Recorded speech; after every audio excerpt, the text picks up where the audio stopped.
first off, you got to tell me about your name, Tink. Exactly where did this come from, and how did you get that?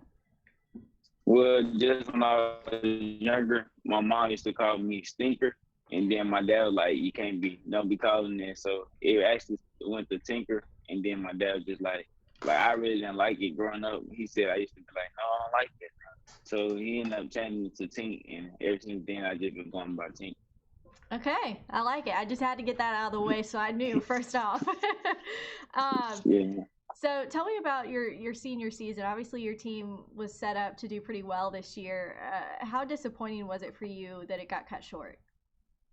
Well, like it kind of took a minute to just actually hit because as soon as the virus interrupted it, it was just coach was saying we still have a chance to continue the season. So we just kept practicing, working hard, and then coach actually came in, we made a group chat, and he had announced that the season was finally canceled.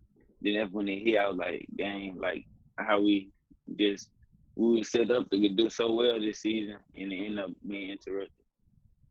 Well, your coach said that there were always a lot of scouts at games to see you play. What was that Yes, like sir. for you to see all of them out there?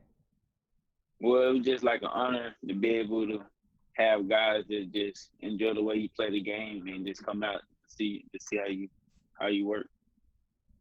So, with the draft coming up, possibly whenever it does actually end up happening, 5 rounds now, how does that affect, how you enter possibly being drafted and kind of your thought process on either going pro or deciding to go to college? Well, I just sit back and then just control the things I control. Like it's in God's hands, and whatever He just feel was best for me to continue to take on the better my career is what I take. Well, how does it feel to be a guy who could possibly end up being drafted, though, in the first 5 rounds of a MLB draft? Like I just feel blessed, and it just been a lot of hard work put into this.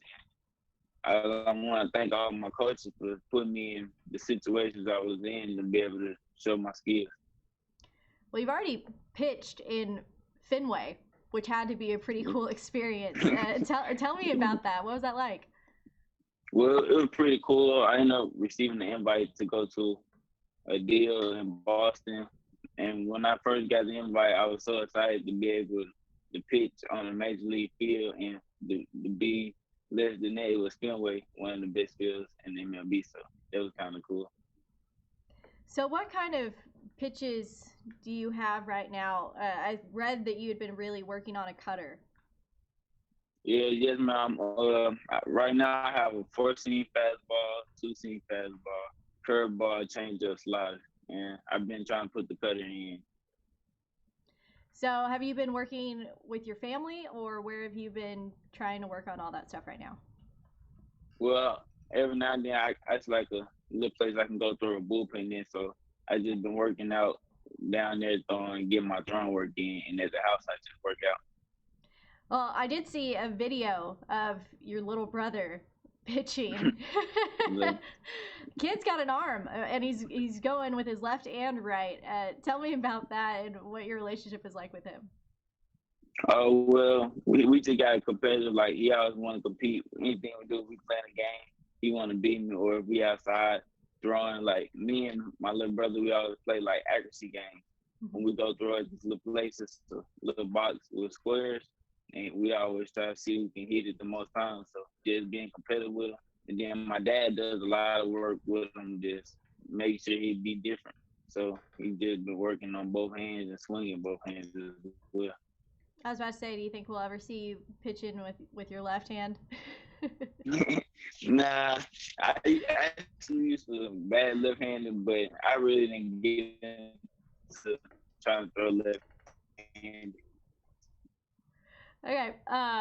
So what about your stepbrother? Kevin is going to be actually a walk-on for the football team at Arkansas. Does that have any influence over you about maybe possibly leaning towards actually coming to college?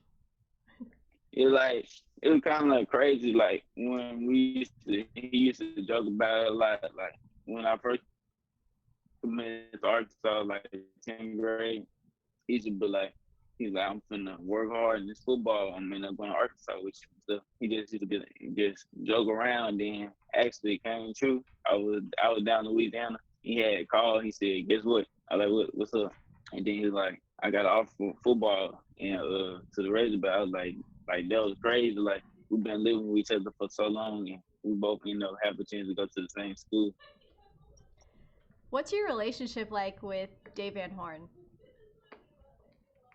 But like we really just like really I don't think we don't stay in contact as much. Usually be either Coach Thompson or Coach Hobbs. But when I go up on visits, I usually be around Coach Brown. Like he seems like a real cool guy.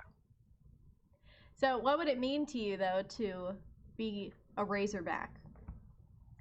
Like it's like a dream just cause like growing up ever since I was like 8 years old, every year the state tournament used to be around Fayetteville, Springdale. So coaches used to always have us going to the games and just seeing the environment and how exciting the fans were to see their guys play and how they like cheer them on. I like that environment.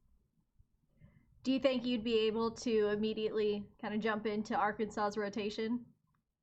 I feel like with the hard work and the abilities that I have, I will.